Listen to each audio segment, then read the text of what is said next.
about today. Do I need a microphone? Yes. Do you want to? Yeah, sure. We'll check that. Okay, so welcome. This is SussComm's every other month. Right there, is that better? Yeah. Okay, every other month, SussComm has a regular educational talk time.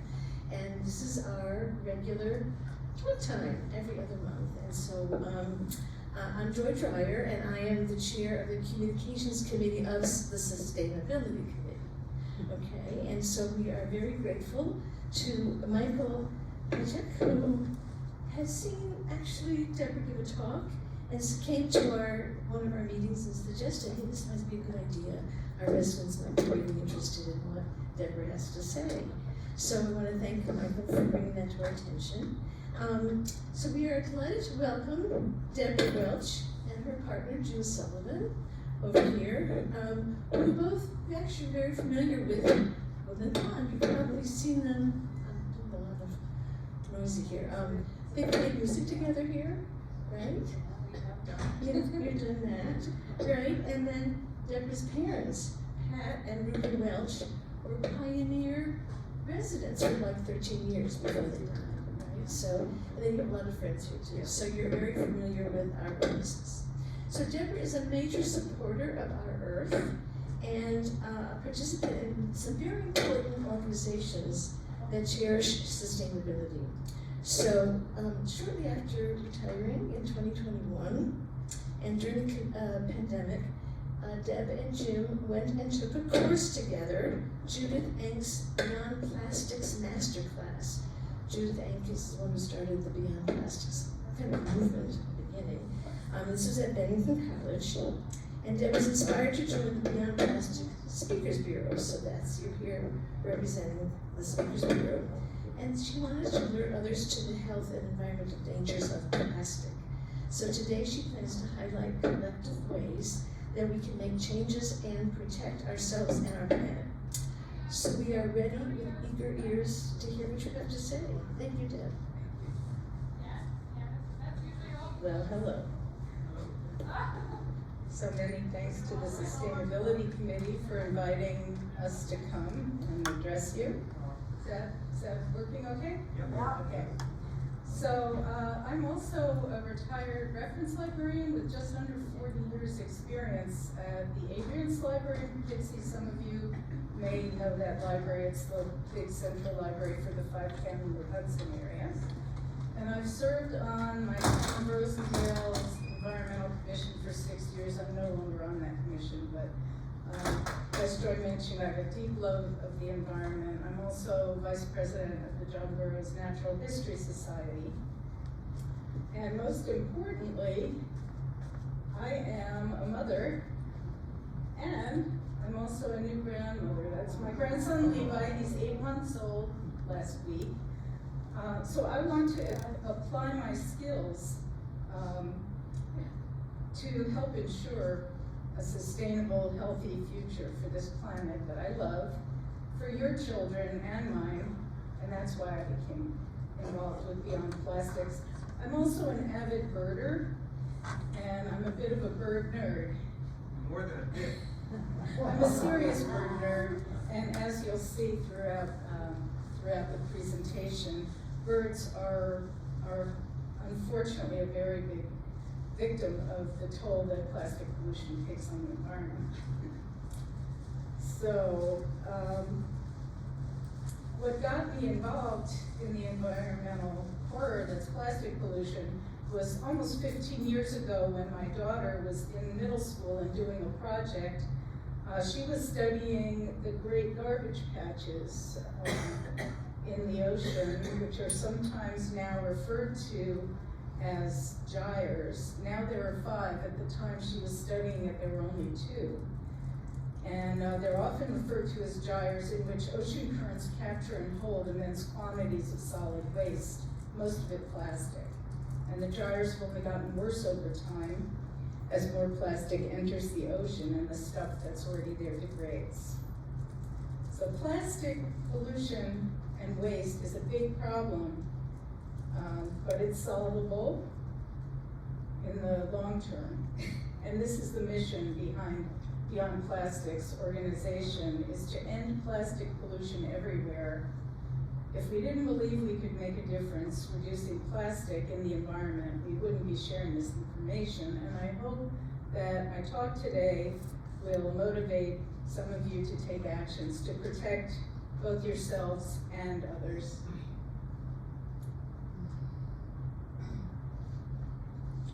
So my objectives today are to share information on what plastics are and explore various impacts that plastics pose to particular problems, including undermining our efforts to fight climate change, negatively impacting our health, and having a disastrous effect on the environment and wildlife. And lastly, I hope to inspire you on what actions you can take to help mitigate the damage. So what are plastics? Well, back in the late 1800s, the first synthetic plastics came about, made of celluloid and also bakelite, and they were made to be durable. They were made for items like telephones, jewelry, hair combs, that sort of thing. And they were hard and made to last. And they were also the only plastics until modern polymers came along in the 1930s. A major influence on the tremendous growth in plastic production in the late 1930s and early 40s was the Second World War. During World War II, mass production really took off as corporations geared up to produce the material needed for the war. Metal, rubber, and silk were in short supply, so manufacturers sought to develop synthetic materials to replace them. Nylon replaced silk and parachutes, combat boots and rain gear, as well as helmet liners were made from plastic, and even the windows for aircraft were made from acrylic and plexiglass in the cockpits. On the aircraft carrier there, think saran wrap. They wrapped all the planes on those aircraft carriers in plastic wrap to protect them from corrosion while making transatlantic voyages. At this time, polystyrene and PVC were also developed during the 30s and 50s for some household items. After the war, in the 50s and 60s, and this is again the graduate time when plastics was the thing, this became the age of plastics. The producers knew they had to create new markets for their products once the war ended. So corporations like DuPont devised housewares from the materials they had used in the war. And they bought magazine advertising such as this, and inserted articles to promote household use of plastic. They also marketed heavily to home economics teachers to tout the benefits of plastic in everyday use, like cellophane for the home. If you can see that it says throwaway living, disposable items cut down on household chores. And that's where we're at. They figured out to keep up demand for their products, they needed plastic not just to move into people's homes, but through them. So promoting disposable items was almost as important to increasing market share as demonstrating that they were useful. Convenience sells, and it still does. From the 1970s to the present, high-use products like shampoo and soda went from heavier breakable glass to plastic containers, and paper bags were replaced with single plastic options, and food packaging was made from polystyrene foam. Single-use plastics became incredibly popular with consumers. By 1976, plastic surpassed all other materials to become the most used in the world. Since then, the use of throwaway cups, straws, and bottles has surged. There's been a continuous upward trend, and these days we find even items that come in their own biodegradable packaging, namely peel and skin, have been wrapped in plastic. Nowadays, no matter how much you care, you cannot avoid plastic in your daily life. Yes, you can try to avoid the packaging, bring your bags to the store, get your own mug filled at the coffee shop. You can go to refill stations like our local Refillery and Black Cat bulk food shop, but it's impossible to avoid plastics completely. Like a fish that doesn't see the water surrounding it, we often don't notice these shocking walls of unnecessary plastic packaging because they are all around us. So we're going to do a Chemistry 101 very briefly on a quick look at the physical and chemical properties of plastics. What are plastics made of? Well, almost entirely they contain fossil fuels, over 98%, using mostly oil and natural gas. In the US presently, the majority are manufactured from ethane gas, which is a byproduct of hydraulic fracturing, or just fracking, which most of you have probably heard of. It's a method of fracturing shale and from deep underground deposits using water and chemicals under high pressure, releasing the gases. That's your slide. Pardon me? Oh. You may not know that the process of fracking yields a cheap byproduct called ethane. Ethane used to be flared off. These days, most ethane that doesn't leak into the atmosphere as methane is captured and sent via underground pipelines to ethane cracker plants. So a cracker plant, like the one shown here, is where ethane molecules are superheated until they crack. That's why they're called cracker plants. This energy-intensive process uses heat up to 1650 degrees Fahrenheit to crack open the double carbon bond in the monomers of a single ethane molecule, and it opens them so they can reform into polymers, multiple molecules, and from those they are then made into chains. So ethane is made into ethylene and then polyethylene chains, and that's from which the PET #1 plastics and the HDPE high density polyethylene #2 plastics are made. And from propane, which is an oil distillate, propylene is made, and then polypropylene, which is the #5 on your tubs of Cozy Shack rice pudding, for example. So that's how that works. So in a nutshell, plastics are petrochemicals, petroleum plus chemicals. There are over 16,000 known chemical additives that can be used in plastic manufacture. Over 4,000 of them are listed as hazardous, but most of their use in plastic production is currently unregulated. These chemicals are used to alter the characteristics of plastic depending on intended purpose. Plasticizers are added to increase flexibility. Sometimes dyes are added for color, or opacifiers. Flame retardants are often added due to volatility of the base components, because they are fossil fuels after all. And stabilizers are used to keep chemicals combined. Other chemicals are used for rigidity and impact resistance. And those three on the other side are considered endocrine disrupting chemicals, which I'll talk about briefly in a minute. Once these additives are combined with polyethylene or polypropylene base, they are liquefied and extruded into plastic string that's cut into tiny bits like the blue beads there.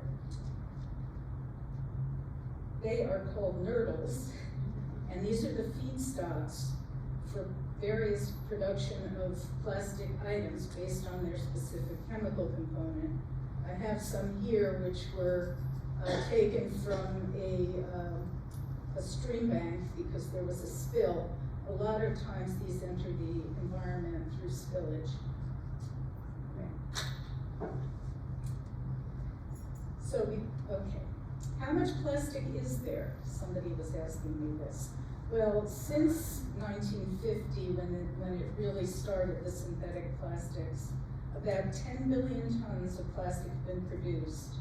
And this chart shows in that dark blue area that about half of all the plastic ever made was manufactured just in the last 20 years. That's pretty amazing, but it's actually sort of good news because we know how we got here and we know how to stop it. The problem is very big, but it's still fixable if we have the will. So, plastic production is growing rapidly. Over 300 million metric tons, or 600 billion pounds, are generated every year. And at the current rate of production, it's projected to double within the next 25 years and triple by 2060, unless we curb production.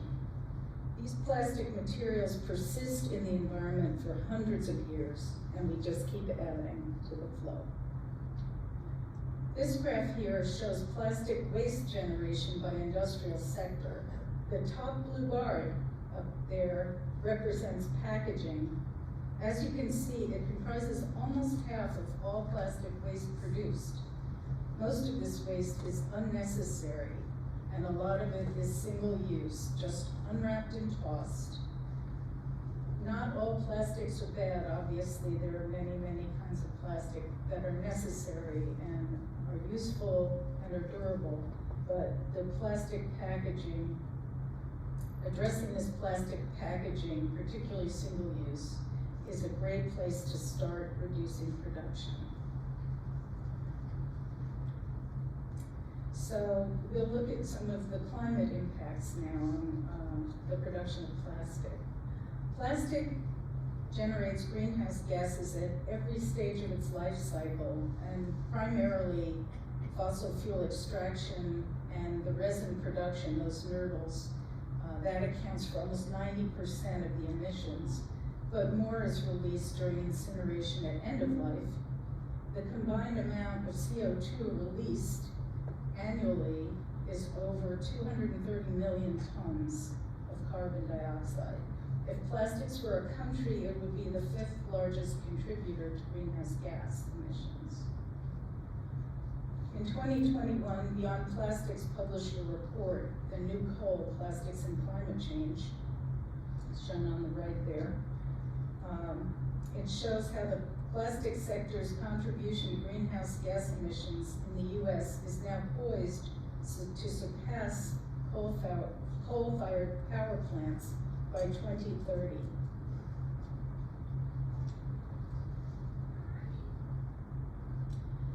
We can no longer ignore the impacts of human-caused climate change, and most of it points back to fossil fuel extraction and use, and warming oceans. And we've seen how closely connected plastics are with fossil fuel extraction and burning. Our planet is recently experiencing an unprecedented barrage of weather-related disasters, and scientists tell us they're connected to the burning of fossil fuels. These events also carry tremendous costs in terms of environment, personal property, and even lost lives. But there's also economic costs to climate change. In 2024 alone, climate disasters cost our nation over $182 billion. And that was all borne by taxpayers and government. To add to this insult, according to the US Senate Committee on the Budget, taxpayers paid about $750 billion every year to the fossil fuel industry in subsidies.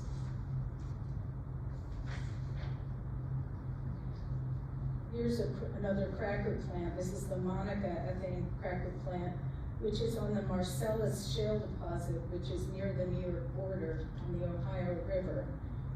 This plant can produce 1.6 million metric tons of those nurdles, those polyethylene pellets, every year.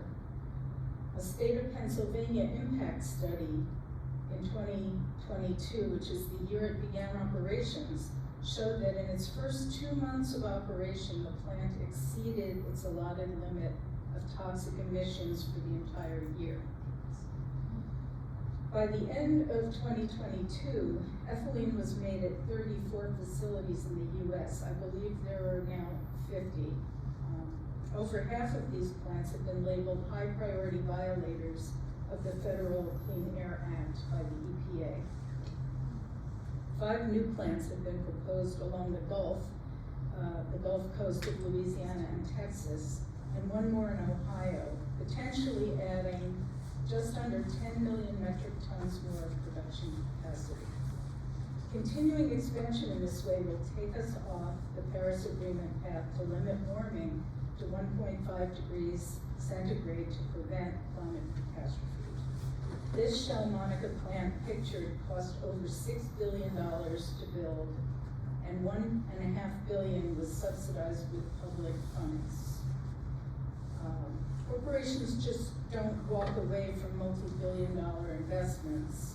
Once huge sums are committed to major infrastructure, the industry will double down on plastic production and fight tooth and nail to prevent restrictions and regulations on production so they aren't left with stranded assets. There is good news. We are making significant headway cutting greenhouse gases in the areas of power generation and transportation, as more are recognizing the clear dangers of climate change and are electrifying. Plastics are now the industry's replacement market. Even though plastic expansion undermines our climate gains, it is the industry's effort to keep their market strong and shareholders happy. Industry is pivoting heavily to disposable plastic products. It is their plan B. Okay, there are a couple of aspects of plastic's impact on human health. The first one is the chemical effect. So let's look at some of the direct effects they have. As mentioned earlier, plastics are petrochemicals composed of fossil fuel byproducts combined with a variety of chemicals to change attributes. Those chemicals can represent up to half of the plastic item's weight.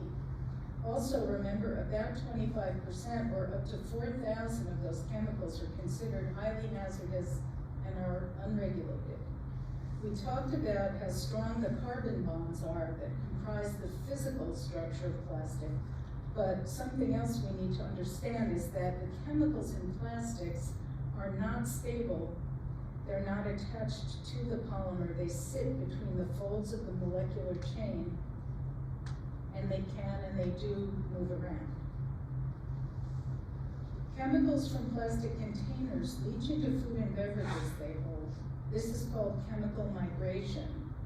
Food that's acidic, salty, or contains fat will accelerate the process. This chemical transferability is why food packaging is one of the most important areas for us to address. Consumer Reports did a feature on this in January of last year, the plastic chemicals hiding in your food, and they explain in more detail about that. But you all probably know this, and if you don't already, this is one thing to take with you. Don't ever heat your leftovers in plastic containers, particularly black plastic. The heat accelerates the leaching process, and it will cause more chemicals to go into your food. And the black plastic can contain elements from electronic waste, which is pretty awful. So. Another aspect is some of those chemicals we mentioned, the bisphenols, phthalates, and PFAS, are what are called endocrine disrupting chemicals. What they do is, imagine that those endocrine disrupting chemicals are the green circles up there. The receptors in the glands in our body are waiting to receive messages from hormones to regulate many, many different bodily functions. But if those endocrine disrupting chemicals, they're called disruptors because they block the signaling that's essential for our bodies to get the messages that they should be getting. So it regulates all kinds of chemicals, including reproduction, appetite, metabolism, and cognitive function. So you can see the organs and glands represented there, everything from the brain, the thyroid, the adrenal glands, the kidneys, pancreas, and the reproductive organs are all affected. And on the right, you'll see some of the conditions that they're linked to, including major problems that we have, like diabetes and obesity. Autism is off the charts. There are correlations. Scientific studies are taking place, and obstetricians and gynecologists, as well as pediatricians, are extremely concerned about how these endocrine disruptors affect developing fetuses in pregnant women. So there's a lot of new information on that coming up. In addition to the chemical aspects, there are physical aspects to plastic that can affect health. So, plastic persists in the environment. It does not break down. It breaks up into ever smaller fragments. And I'm sure most of you have heard the terms micro or nanoplastics. And that's when the plastics break down into tiny pieces. Current plastics take many, many years, hundreds of years or more. Even when we can't see it, it's still around. So plastic is stable but not inert. Sunlight, water, wind, and friction degrade plastic objects until they break down into those tiny micro and nanoplastics. At small enough fragments, they enter our food chain. A study released last January from Mailman School of Public Health and Rutgers University announced that they have new microscopic technology, and using that, they identified hundreds of thousands of nanoplastics in single liters of plastic, bottled water in plastic bottles. So it's another reason to use glass. Or your Woodland Pond Yeti that I love so much. Or any kind of non-plastic container. So microplastics have been found throughout the body, and we don't fully understand the consequences of its presence. It's in our kidneys, lungs, blood. In the past few years, shocking discoveries were made that microplastics can be found in breast milk and on both the maternal and fetal side of the placenta. We eat and breathe microplastics. This is alarming, but does it cause harm? Further study and time will reveal the answers. This slide shows two quite recent studies. In March of this year, in the New England Journal of Medicine, there was a study released that showed plaque in the carotid arteries of patients correlated with a much stronger likelihood of heart attack, stroke, and early death than those patients who did not have microplastics and nanoplastics in their carotid arteries. And those are actual fragments. Yeah, and then the other one just came out this week. There seems to be a correlation now with dementia because the fragments can cause cell inflammation, and they're not quite sure yet, but this is definitely going to spur a lot more study in the scientific community because clearly this impacts us greatly, all of us. So, all right, well, before moving on, I'd like to make special mention about the fact that not all health impacts from plastic pollution are shared equally. The micro and nanoplastics and the endocrine disruptors we all are susceptible to, but those who suffer most from exposure to the chemical dangers from manufacture and incineration in the US are disproportionately people of color and economically disadvantaged people who live in so-called fence-line communities. These plants are literally in their backyards, right next to their playgrounds.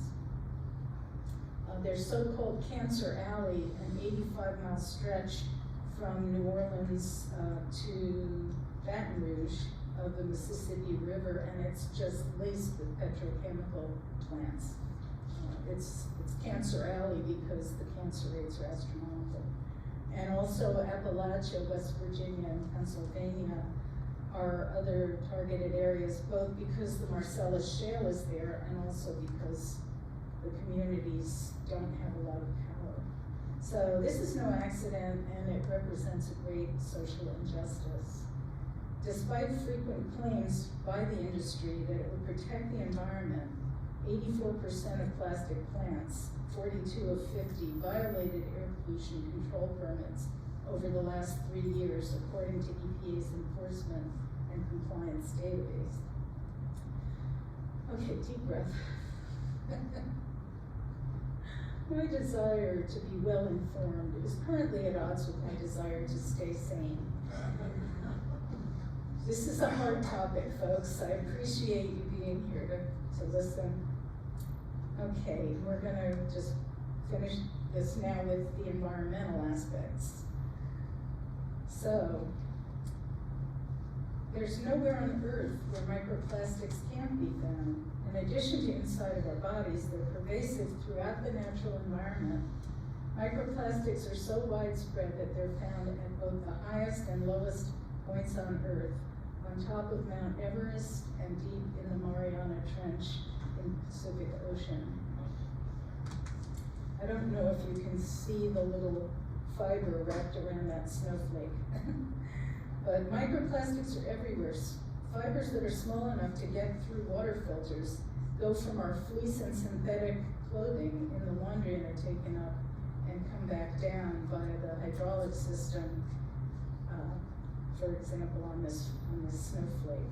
Textiles are one of the big sources for inhalation of microplastics. They can even be taken up from the soil in the vasculature of plants, becoming part of their tissue, and current studies are exploring agricultural impacts.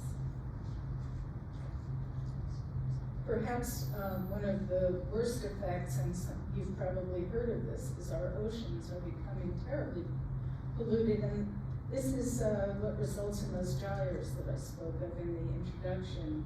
Between 8 and 11 million tons enter the oceans every year. It's the equivalent of a garbage truck filled with plastic being dumped in the ocean every minute. If we allow this to continue unabated, there will be a pound of plastic for every 3 pounds of fish in the sea in a few short years. And some extrapolate it could be 1 pound of trash for every pound of fish by 2050. Plastic takes a huge toll on wildlife. More than 700 different species have been found to be negatively impacted in the oceans alone. Up to 100,000 individual marine animals are killed every single year by ingesting or being entangled in plastic trash generated by us humans. Plankton adhere to the microplastic fragments, creating a biofilm, and it smells and tastes like food to seabirds and fish. So a clear plastic bag will resemble a jellyfish to a sea turtle, and a shopping bag looks like a squid to a whale. They mistake these things for prey with lethal consequences. Fortunately, many do survive, and up to 50 albatrosses survive. So it's a 50% mortality on the albatrosses out in the Midway Atoll of albatrosses. Okay. So what about recycling? You might ask, doesn't recycling help to remove plastic waste from our environment? What about recycling? Well, let's talk about it. Unfortunately, most plastic waste we generate is still with us. It ends up as litter in the landscape, buried in landfills, burned in incinerators, and barged to developing countries for disposal, which is how it ends up in the ocean. A recent official figure confirmed by the U.S. Department of Energy is that recycling rate for plastics in the U.S. is just between 5 and 6%. That means 94 to 95%. This represents a gigantic failure in plastics recycling. Before we look at some of the reasons why recycling has failed to control plastic waste, let's look a bit into the history of recycling and how we got there.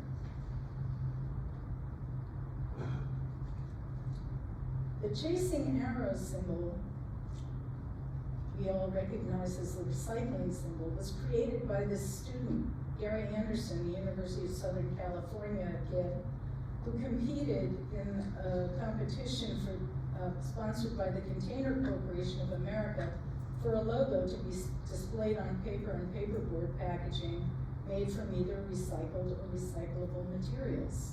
The meaning we've all come to believe it represents. That was in 1970, the year of the first Earth Day, when millions of Americans took to the streets to march for planet Earth. And these are resin identification codes. As rampant proliferation of disposable plastics continued, the industry recognized people were concerned. In 1988, a plastics manufacturer-sponsored group called Council for Solid Waste Solutions petitioned to appropriate the chasing arrow symbol for use with their mandatory resin ID codes, marking on all plastic products to show what types of polymers they're made of. They got this design with arrows incorporated into the law, and it succeeded to continue confusing the public for about 20 years, when in 2013, ASTM, Society for Testing Materials, deemed new resin identification codes should be used. A simple triangular design to avoid confusion by the public. So I've only found 2 items ever that use the triangle instead of the chasing arrows, but as of 2013, they were supposed to switch to using the triangle, which tells you what resins the items are made out of. So, to dispel 3 common myths of the chasing arrows. Number 1, it does not mean an item is made from recycled plastic. Number 2, it does not mean it will get recycled if it's dropped in your recycle bin. And number 3, it's not a regulated symbol, it's in the public domain and anyone can use it. So, to add insult to injury, this was intentional. Larry Thomas, then president of the Society of the Plastics Industry, was reported making this comment. If the public thinks recycling is working, if they think recycling is working, then they're not going to be as concerned about the environment. Boy, was I mad when I found out those chasing arrows were co-opted by the plastics industry for their mandatory resin ID codes to make their products seem harmless and fool us into thinking we were doing the right thing, putting all that junk in our bins. September 2024, and Attorney General Robert Bonta of California has sued ExxonMobil for deceptive information about plastics recycling dating back to this time. So we'll see where that goes. That'll be interesting. So as far as recycling goes, the sad truth is that in New York and most other states, only some number 1 and number 2 items have stable recycling markets. Some waste managers are equipped to handle polypropylene, which is the number 5s we spoke about. And stores are required to take back plastic film where they take back plastic bags in the area where the thing eats your plastic bottles. But the actual recycling of that material is not monitored. Most other types of plastic get landfilled or incinerated. Unlike paper, glass, and metal, the majority of plastic products contain materials that can't be recombined, or the quality is degraded so much that you can't make a like product. So our plastic waste gets downcycled into other products like soda bottles being made into jacket insulation or carpeting. And these materials have less structural integrity than the original item had. I don't know if this is you, but this is me. It's not your fault. We've been hoodwinked.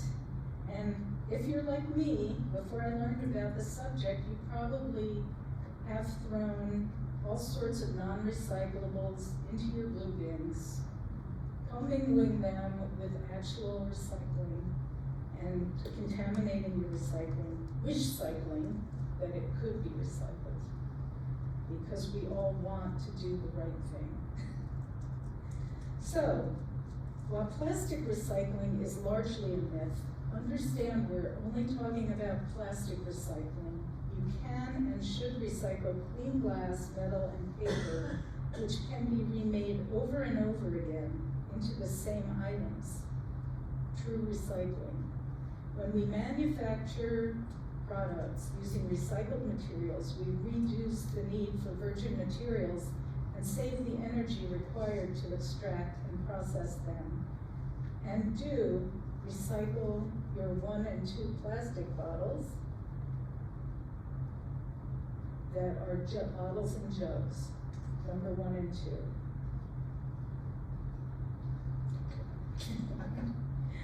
One last word on recycling, or maybe a few last words on recycling. There's something called advanced or chemical recycling, which is being touted as the new solution by the petrochemical industry. Their paid lobbyists are fighting hard to promote this technology, but it is a false solution. It is hugely energy intensive, at least as much as making virgin plastic. So it has a huge carbon footprint. It's not scalable to deal with the amounts of waste we face.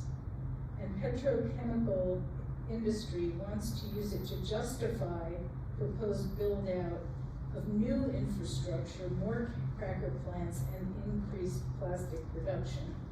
It would also allow them more public subsidies and relaxed environmental regulations if it's considered recycling. So it also produces hazardous waste both as a byproduct and end product. 4 times as much hazardous waste comes out as usable product. So it's not really a viable solution. So where does the plastic go? Well, as we've learned with those micro and nanoplastics, there is no away when it comes to plastic waste. But after that 6% or so gets recycled, about 80% of our plastic trash ends up in landfill. Now, at the end of 2025, our landfill in Seneca Meadows up in the Finger Lakes is set to close. Its permit expires, and there's a plan to renew the permit till 2040, I believe. But there are lawsuits from the local people who don't want it to continue. It's 22 stories high and 200 football fields wide. It's enormous, and that's where we currently in Ulster County send our trash at a cost of $11 million a year. Seneca Meadows, Seneca Falls, New York, up near the Finger Lakes, near Seneca Lake and Cayuga Lake. 11 million to ship our waste. It's not all plastic waste, but probably at least 40% is plastic waste. So right now, Ulster County, you'll be reading in the papers, they're looking to site landfills here in the county. We can't always keep sending it away.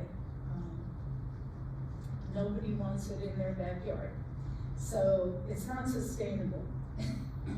So a bit about waste exporting. After we incinerate about 11% and landfill 80% and recycle 6%, there's about 3% left over of 300 million tons a year. And we ship some of it away. It's shipped in bales on barges to mostly less developed Asian countries which lack adequate infrastructure to process the waste. And a lot of it is mismanaged, and that's often how it ends up in the ocean. That's why there's so much, because there are massive on-land dumps, and it blows out to sea or gets into rivers and estuaries and floats out to sea.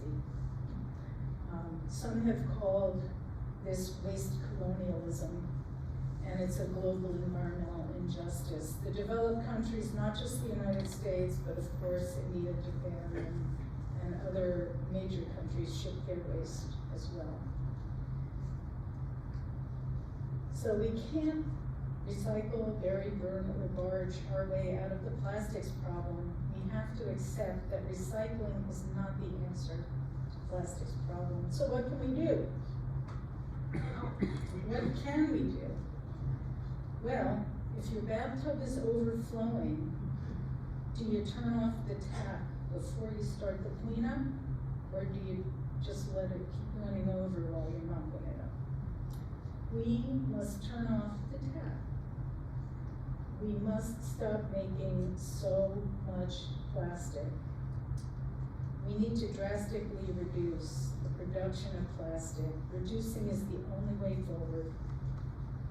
And there's a lot we can do. Action is hope. We have to make changes. Do any of you remember, I don't know how well you can see the screen, but the screen on the right is from the 1980s, and almost everything is in paperboard boxes, metal cans, glass bottles. There's a few plastic items over there. This is more modern, everything in plastic. Even your natural food products. Oh, here it is. Baby food in plastic squeezables for convenience instead of a glass jar probably contains endocrine disrupting chemicals. Just saying. Pardon? Yeah, it's very hard. So how do we do this? We need to change packaging. We need to use, let me just, I skipped ahead. Can you go back just 1 second? Yeah. 5 minutes? Okay. All right, let me just keep going. So, okay. Control strategies have worked in the past, laws and regulations and policies. And some successful things we've done is we've banned DDT, we've gotten the lead out of gas. We have done great things to protect our environment. So where there's will, action is hope. There's something called extended producer accountability. We can go through these quickly. We hold producers accountable, reduce and redesign packaging, get toxics out of packaging, make sure recycling really is recycling, and fund both municipalities and innovation, and also expand bottle bills. So we can do this at every level. Globally, there is an environmental global plastics treaty underway. It was supposed to be finished last year, unfortunately not. They're still working on it. Hopefully they will come to some agreement in the next year for a legally binding international agreement.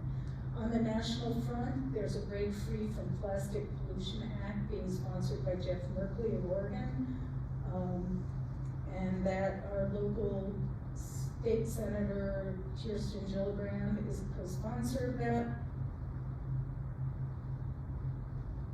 And Chuck Schumer's not. Well, not yet. But the industry, this is from ExxonMobil, requesting that Merkley support advanced recycling technology. Well, that's that dangerous stuff we talked about. So, New York State, this is very pertinent. New York State has a Packaging Reduction and Infrastructure Act that will reduce packaging by 30% over 12 years, 70% true recycling for what's left, and it will make consumer brands pay municipalities to manage waste, eliminates 14, not 15, 14 of the most toxic chemicals, including all of those endocrine disrupting chemicals and heavy metals that are currently, like formaldehyde is allowed in our food packaging. But the American Chemistry Council, that's the former bill number, that's not the current bill number, but they claim it will limit recycling because they're using the belief that chemical recycling is recycling, and that is not allowed in this bill. It prevents chemical recycling. So, think globally, but act locally. What can you do?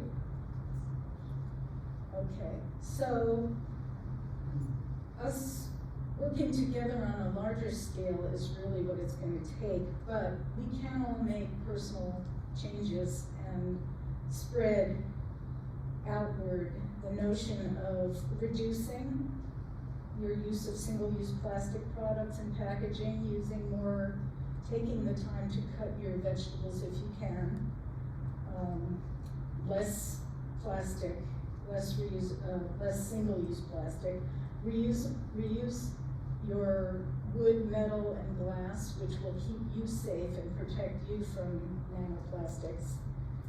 And you can refill too I mentioned some of the refilleries. There are choices everywhere. Use cardboard instead of styrene egg cartons. If you use a Keurig, you can get a little metal reusable one. It's cheaper, it'll save you money. What is that? It's a Keurig coffee thing. Instead of using those pods that will be here for thousands of years, you put your coffee in here, tastes great, just rinse it out. I have some show and tell for anyone who's interested to look at later, but you know, we all can make choices. We can bring our cloth bags instead of the plastic, or reuse, if we have plastic bags, reuse them. You did it, you're there. Are you in? I'm in. It's a lot, but we all can make changes. So. But we're really supposed to, it's a heavy subject. Yeah. I didn't want you to, we apparently are on a tight time frame, because there's a 3 o'clock is coming into the room at 3. Allow for maybe 1 or 2 questions, but I want to remind you that we have a sustainability general meeting on this Wednesday. It's 2 o'clock in the classroom, and I'm going to pick Deborah's brain to see what steps we can make here, because we're interested in doing a lot of these things here, obviously. So, 2 questions. Anyone want to ask anything of Deb? Yeah, go ahead, Ruth. For the packaging reduction and recycling. Somebody give her a mic. We don't have enough. So the Packaging Reduction and Infrastructure Act, Packaging Reduction Infrastructure Act passed the Senate in New York State last summer. passed in New York State last summer. And what I understand is they need 9 more co-sponsors before the Assembly will vote on it. And I wondered, I'm sorry, passed the Senate, the state Senate, but not the state Assembly. they're working.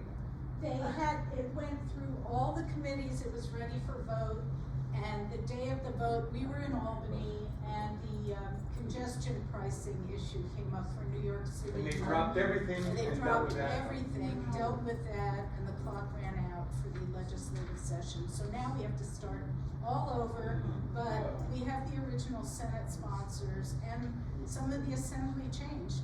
We have some new members, but here in New Paltz, Sarah Hannah Shrestha and Senator Michelle Hinchy are both co-sponsors of the New York State law. And we'd love to hear from you that you support them in that. And thank them for their efforts in that, because the more encouragement they get, the more they'll kind of I think we'll try to get a few very simple to-dos that we can talk about at Yeah. our town meeting, yeah. One more question before we have to stop. Yeah, if anyone wants more information. We'll give it to them for the meeting. Yeah, we'll take it to the meeting. So come to our meeting. It's from tomorrow, Wednesday, 2 o'clock. Classroom is our general monthly sustainability committee. So you can see, I don't feel there's so many things going on in the world now.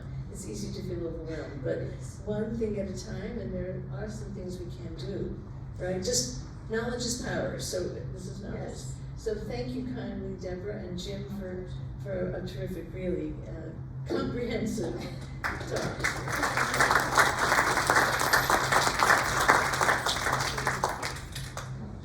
Thank you all very much.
Square dance? I say the square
That's Lou. How you doing? Doing know what I've been doing, all my plastic stuff.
They banned plastic water bottles, you know. Really? The universities are into, I don't know about, shingles if they're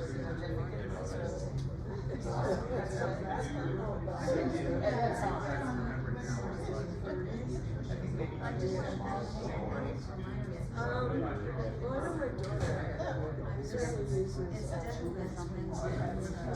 disposable diapers. My son, my husband, to go washing your diapers. I do. Yes. How about three? Leave your, I'm on test. Anyways, yeah, I didn't really need disposable diapers until we were traveling. We're probably not, but We're not allowed to talk about it. Sign a thing that says you can't promote anything political. well, that's been the solution. So Deb didn't give you those, I didn't sign it. And there's sample letters. One thing that's not on here is that the Speaker of the House and the Speaker of the Senate. No, she's the Speaker of the Senate. Those two people are the most powerful people in the state. After and they can hear. Well, I think everyone should This is really close to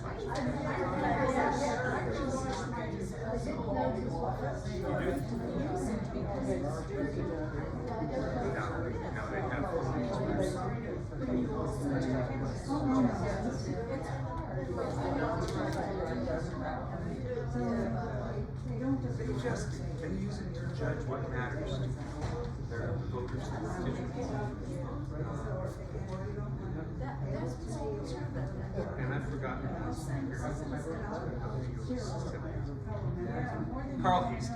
Here we go. So we're in trouble, we're supposed to be out of here. Thank you for coming.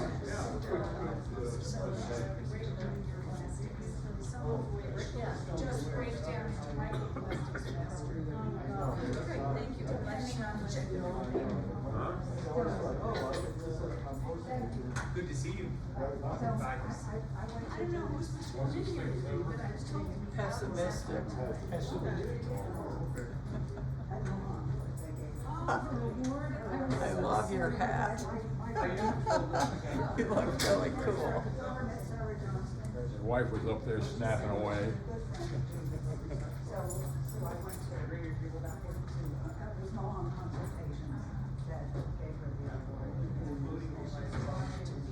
I'll let you go. I don't know who's supposed to be here today, but I was told to be absolutely precise.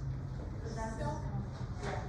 No, they'd be here by now. I apologize, I didn't know they were here. No, that's okay. I'm glad you gave me, Yeah. I think I kind You were very close. I was pretty close. You were very close, you did such a comprehensive job. I'm trying to. Yeah, I wish there'd been more time. Yeah, it is a lot, it is a lot, but I think it got Yeah. supported. 50 minutes is the goal.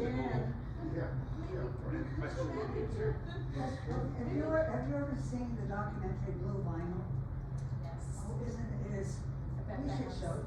Fantastic, this woman, because her parents wanted to Redo the house. do the house in vinyl. This is 25 years ago. She travels around the world with this piece of blue vinyl. And she comes to Venice, and Venice, you're looking out there, you're seeing this kind of actor producing vinyl for houses. It's a fabulous documentary. Yeah, there's a bunch of really good ones. There's We Are All Plastic People Now, and there's one called We the Guinea Pigs, which is really interesting. It's endocrinologists around the world, a lot of them in Scandinavia and Italy, who are researching. And it's really. So here's an idea, stuff, just like what's happening in general in our country, we have a lot of problems, which we can do about it. Yes. And maybe you can think through, we have it every other Tuesday, every other month on Tuesday. So maybe we can come back and we can, deconstruct some of this and talk a little bit about what we are doing, what we propose we could be doing here. We need a dining committee. We have a dining committee where our sustainability committee itself has different task force. We have Don't think we've had the chance to meet. populated, it's kind of fell apart. Dining in terms of sustainability? Tell me. Oh, there's all kinds of things. Ah, Susie's getting it. No, I'm not gonna. Is the food you buy, is the energy you use, is the trucks that bring the stuff to Oh, you. yeah, There's, okay, there's yeah. across the board in dining, it is a huge area that sustainability can affect. And it's one thing to know about it, it's another thing to figure out what's doable in a realistic way. Right, and they're making contracts with your food systems supplier that would preclude you from buying Our committee just interviewed our new director, and he's absolutely on board. Things are organic, we have a new, refrigerating system that is sustainable, very sustainable, so he's absolutely on board with it. Michelle is our CEO, is absolutely on board with all the sustainability, this is a great marketing. So maybe you can think about how you might follow up. And let's talk about maybe, we were looking at the recycling composting, that's just our, perhaps, such a, food waste, to understand this food waste management. yeah, here in New Paltz now, they take, I got a special permit for New Paltz because I can bring a chicken carcass and a lamb bone and this, and that little cheese that I won't put in my home compost because it's. Yeah. Here they are, Fats they and take, oils. Here they down take in New York that. City, they take meat and bones, yeah, Yep, Oh, they do here? yep. yes. I'm Great. surprised in New York City couldn't do that. Yeah, it's really, it makes a Same what you're difference. talking about the new balls. It could be. It's probably the Is same. it zero waste? I'm not sure who picks it up, but I know they said you couldn't eat your bones. County Yeah, well, they also give the fish. Because that's bigger than the black plastics. How many people here, how many people in your town? Yeah, so how much, how many accidents?